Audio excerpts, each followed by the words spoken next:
This is what a lower expander looks like, the one that we use in our office. There are many different types out there. Different orthodontists use ones that they feel most comfortable with.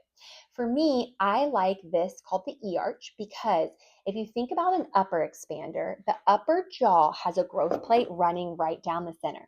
As you expand, as long as you're growing and young, that growth plate will open up slowly over time and new bone grows in. This is how we get the upper arch to widen.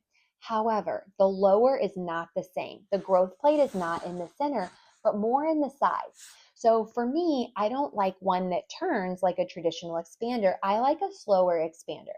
With this, what we do is teeth that are all crowded and tucked in together, we want to kind of bring them up and out. And we want to make room for all the teeth to fit without hopefully having to extract any teeth for people with severe crowding. When you put this in, there's a coil right here. So same kind of thing, you scrunch it up, and then once it goes in, the coil wants to widen back out, and you're gonna get the pushing on the inside of the teeth.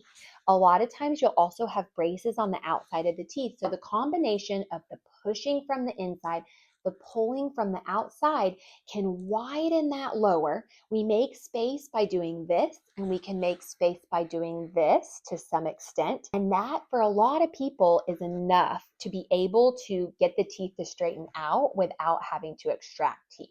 We'll show you an example of a before and after where a lower expander was used to help prevent extractions. Okay, this patient came in when she was 12 years old and had severe crowding in the front teeth.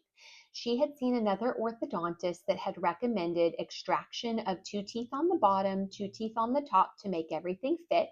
However, that was not something that the patient and her mom felt comfortable with, and they wanted to see if there was another alternative. So we ended up using a top and bottom expander for this patient to be able to fit all of her teeth in. Since she was young and growing, we felt like there was room to kind of take those teeth that are tipped in to bring them out a little bit and be able to widen and fit everything in.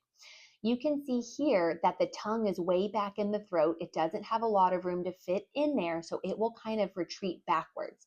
This can be a negative side effect of having a lot of crowding because the tongue doesn't have room to fit. So we want to widen and try to keep the tongue able to fit in there without taking teeth out and further crowding the tongue. We finish, here's where everything fits in there together without taking any teeth out.